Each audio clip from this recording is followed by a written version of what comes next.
So glad you're here. Today I'm going to talk about how to get and stay out of debt. In order to get out of debt and stay out of debt, what's most important is that you have a commitment and you have a plan. But second to that, you need to know that that plan is sustainable and you're motivated to follow through with the plan. Not only is a powerful debt strategy or a debt payoff strategy important for a good reason, you've really got to work on your mindset and the reasons that you went into debt in the first place. If you've been in cycles in and out of debt, a lot of it has to do with your money mindset, and we're going to talk about that today as well. Most people teach the Snowball method. Maybe you've heard of it, maybe you haven't. I'm going to talk to you today about a few things that I think are actually missing from the Snowball method in the way that it's taught, how I teach it, and what you can do to implement it into your life. This video hopefully is a kickstart for you to know what to pay attention to and how to get started, but I'd like to invite you to join my Debt Eliminator course for a deeper dive into these topics. It's super, super helpful, and it'll help you get on your way and stay on your way to getting out of debt. Here's the thing. We do not get into debt overnight. Most of us, it doesn't happen where there's one catastrophic event that lands us in a bunch of debt. For some of you, that could be the case. I get that, and I think it's really important for you to make peace with the fact that you're in debt and stop resisting the fact that you're in debt if you're here because you want to get out of debt. You can't get out of debt resisting the fact that you have debt. So the first thing that you need to do is, one, potentially forgive yourself and stop beating yourself up and shaming yourself for it. And second, just realize it's going to take some time. It didn't happen overnight. Having a good plan, working on your mindset, these are all baby steps to you getting out of debt for the long run. Without a solid plan for paying off debt, you're going to be constantly treading water.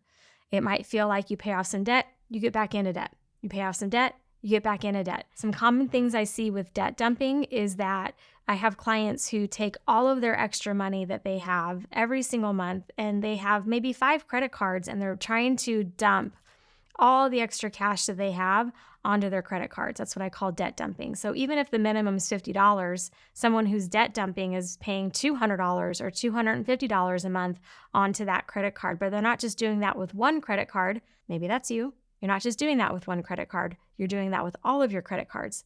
And then you feel broke all the time, like you don't have any money. And this is the financial roller coaster that a lot of people explain that they're in the experience of, is that they have money, they don't have money. They have money, they don't have money. If you're debt dumping, stop immediately. It's time for you to have a strategy in place. It's time for you to have some steps in place. We've got to make sure that when you commit to getting out of debt, you know for what purpose you're doing that for, and you've got some systems in place that can help you and prevent you from going back into debt. That's really, really important. To learn more about debt dumping, check out this video. We've got the link here for you, and you can take a deeper dive into other things that you could be doing. I want to talk to you specifically about the Snowball method. What you've probably heard about the Snowball method is that you pay off a certain one card. Let's say that you have 10 credit cards. Now, for some of you might already be having anxiety thinking about this. So hold on, stay with me. Let's say you've got 10 credit cards, and they all have different balances on the credit card. What the Snowball method has you do is list out all of your credit cards and put them in order, your smallest credit card to your largest credit card. So if you owe $200, $500, $1,000, $1,500, $2,000, you list it out smallest to biggest. And then you have to decide in your household budget, your household number, what you have on top of all your credit card minimums to start paying off debt with. This is also where debt dumping does not help you. Thinking that you're just going to take all the extra money that you have after you get paid, and if you're not paying bills with it, you're going to be dumping it onto credit cards. This is a situation where you're setting yourself up to lose. It's not sustainable for you to put every single extra dollar on to your debt, especially without a strategy. And in the Snowball, I really think that it's important that you take a step back and make sure you have money to spend. Not just on your needs, not just on toothpaste, but that you've got a little to enjoy your life. Like I said, you didn't get into debt overnight. You're not going to get out of debt overnight. So getting out of debt can be a very gradual process. And when you use the debt snowball strategically and take a little bit extra and put it onto the snowball, in my opinion, that's a whole lot more sustainable and a whole lot better way to live. So make sure you've got money to spend first, and then whatever's left for you to be able to pay off debt with, you incorporate it into the snowball. Like I said, how it's taught is you pay off the smallest card first all the way down. I have a different approach to this, and it's called putting things into a divided amount. For every credit card, you want to do that math. You divide what you owe by the minimum payment, and you're going to get a divided amount by every card. And then put it in order from the lowest divided amount to the highest divided amount. The lowest divided amount means that this card has the least number of payments left for you to make before it's paid off. Then you take that snowball amount, whatever it is, $100, $200 a month, and you pay off the first card with the lowest divided amount first. Why would you do that?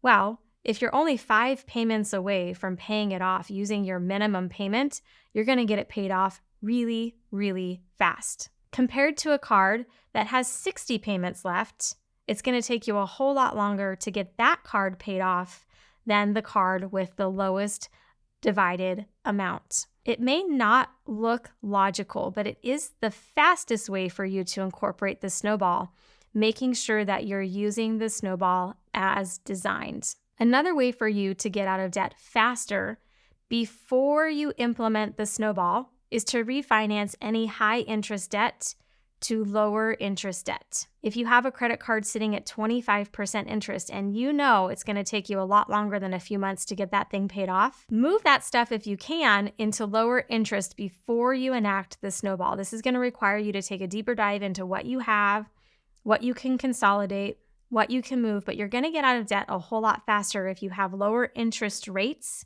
and then you can use the snowball method. So you have the first divided amount.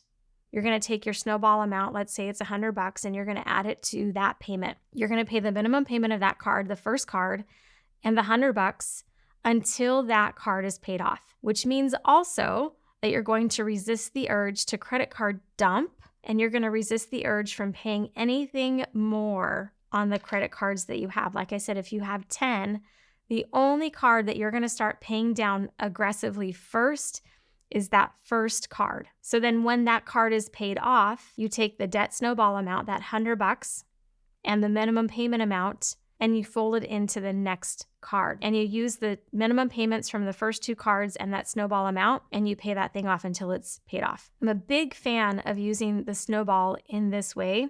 And like I said at the start of this video, it is instrumental. It is so, so important that you have a plan and a strategy to get out of debt. And the very first thing that you have to do is make sure that if you are going to get out of debt, you have a plan to not go into debt anymore. That's really, really important. No matter what strategy you use, if you're still accumulating debt, you're not ready to implement something like the snowball. You've got to handle your spending relationship first. I am the last coach to tell you that spending is bad. I hope you know that about me at this point in your journey with me. But if this is the first video that you're watching with me, I am not here to tell you that spending is bad in any way, shape, or form. It's a beautiful part of our lives. So if you want to get out of debt and stay out of debt, first, work on your relationship with spending, and then use something like the snowball method to help you slowly and steadily get out of debt. It's a lot like losing weight. So if you crash diet, you're more likely to gain the weight back. I'm a much bigger fan of slowly over time getting out of debt, but here's what my clients tell me all the time.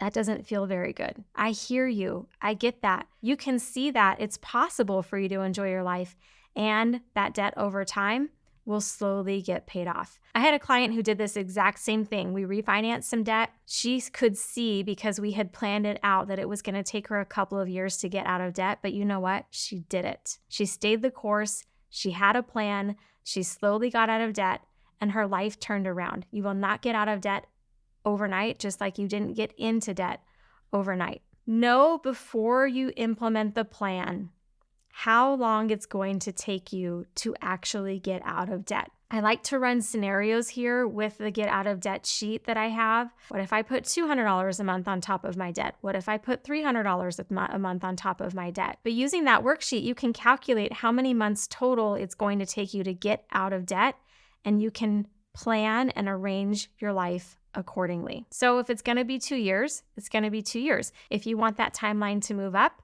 Go find some more money. Maybe pick up a side hustle so you can shorten that amount of time. Those are conversations that I'm having with clients. That would be a good conversation for you to be in. Let's factor in annual interest. Some of you might be anxious listening to the fact that you're just going to pay off one card at a time, and then the rest of those cards are just going to sit there with the minimums, and they're going to be accumulating annual interest. Yes, they're accumulating interest anyway if you're not paying them off. But here's the thing. Refinancing into lower interest, you can mitigate that. You can slow that down.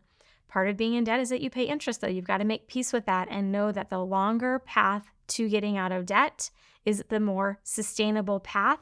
That's going to come with a price. No matter how you get out of debt, it's going to come with a cost. So refinance it as low as you can, and you can keep refinancing it. Once you have the snowball in place, if you refinance one card, slip it back in, reprioritize it. You can work the plan a number of times over the course of a few years, constantly looking for lower interest rates to move your debt to. The snowball method works. The way that I use the snowball I know is different than other people. I've seen this work. I'd love for you to fit it on, give it a try for yourself, and give me some feedback on how it's going. And again, if you're looking for more, you can join me on my Debt Eliminator course, and I'd love to see you there.